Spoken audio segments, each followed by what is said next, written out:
नमस्कार, माझं नाव यज्ञनारायण माने. मी इयत्ता 8वी ब तुकडीमध्ये शिकते. माझ्या शाळेचे नाव प्रियम श्री राजर्षी छत्रपती शाहू महाराज विद्यालय आहे. आम्ही तुमच्यासमोर एक नाट्य सादर करणार आहोत. नाट्याचा विषय मनाचे कळ हाताळताना. चला तर मग. प्रार्थना अलीकडे तिच्या दिसण्याबाबत फारच जागरूक झालेली आहे. तिला तिचे केस कापायचे. तेवढ्यात तिची बहीण येते आणि बोलते, प्रार्थना, मी तुझे केस कापू का? हो दीदी, काप ना. तसे पण मला केस कापायचेच होते. चल की मग. आता तिची ताई तिचे केस कापायला तिला घेऊन जात आहे.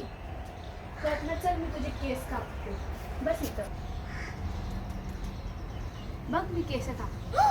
प्रार्थना आश्चर्याने बघते तर काय, तिची केस खूपच आखूड झालेले आहे. ती तिच्या दीदीला बोलते, ताई, हे तू काय केलं? मी कसे जाऊ शाळेत? माझ्या मैत्रिणी मला चिडवतील.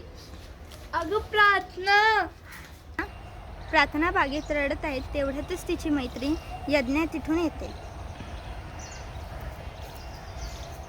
हाय प्रार्थना.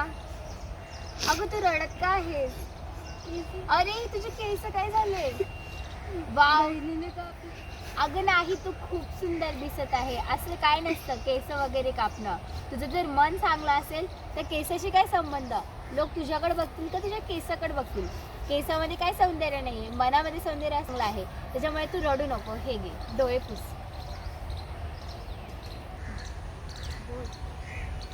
तर मित्रांनो, तुम्हाला कसं वाटलं नाट्य? त्या नाट्यामध्ये असे होते की ती जी मुलगी होती तिला तिचे केस कापायचे होते, पण तिची दीदी तिचे केस खूप आखूड करते. त्याच्यामुळं तिला असं वाटते की तिचे मैत्रीण तिला काय बोलतील, तिला शाळेमध्ये सर्वजण चिडवणार.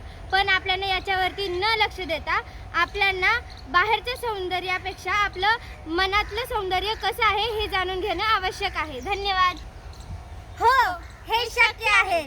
परिवर्तन शिक्षणातून समृद्धीकडे.